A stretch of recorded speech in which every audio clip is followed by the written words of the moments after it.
একদিন মাঠে ঘাস খাচ্ছিল এক বিশাল মাংসল ভারতীয় ঘোড়া।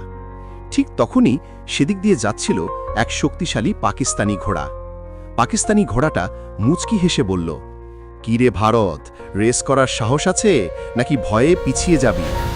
এই কথা শুনে ভারতীয় ঘোড়া রেগে গিয়ে বলে, "রেস ট্র্যাকে দাঁড়া, তখন বুঝবি আসল শক্তি কাকে বলে।" তারপর শুরু হলো দৌড়ের প্রতিযোগিতা। দুই ঘোড়াই ঝড়ের গতিতে ছুটতে লাগলো। একবার পাকিস্তানি ঘোড়া এগিয়ে গেল, আবার ভারতীয় ঘোড়া সামনে চলে এলো।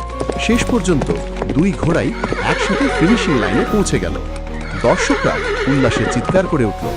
মাইকে ঘোষণা ভেসে এলো, "এবার ফলাফল দেবে তোমরা দর্শকরাই।